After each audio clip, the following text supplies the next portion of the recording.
So my first sales call, it's taking me back a few years, but it would have probably been in my first professional sales call anyway, would have been in around about 1987. So, uh, and it was Tikawata Golf Club in New Zealand. And I remember the golf course superintendent, his name's Richard Perry. And my job was to establish a golf and turf division for Wrightson Dalgety, as it was back then. And so I was given the opportunity to call on golf courses, bowling clubs, anyone in the turf industry.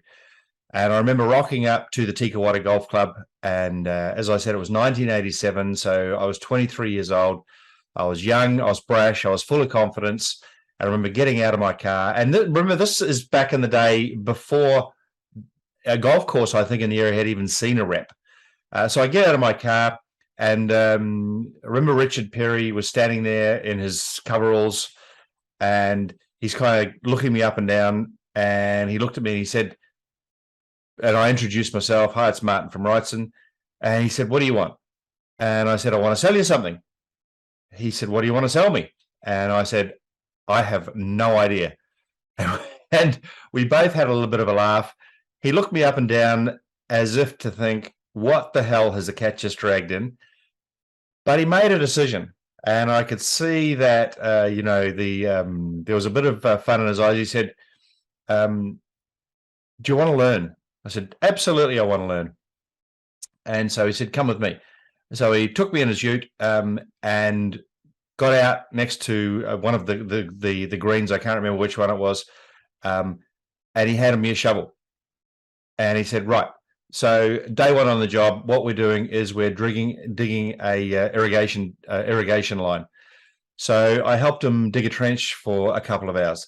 Now, the upshot of this story is that 2 weeks later, I went to my very first Greenkeepers Association meeting, which was actually held at the Cambridge Golf Club. This is bringing back memories. And people were coming up to me, "Are you the guy? What do you mean? Are you the guy that helps work on the golf course?" And so I said, "Hey, I'm more than happy to come and give you a chop out." Upshot of this whole story is that within 12 months, I had 100% of all of the business in the Waikato and the Waikato area and the golf courses, just because, number one, I was the first rep. Number two, I was making their job easier. But number three, I said, I don't know what I don't know. I wasn't full of bullshit, even though I was full of confidence. And that's important for anyone in sales. So yeah, my first sales call, Tikawata Golf Club, 1987. You always remember your first.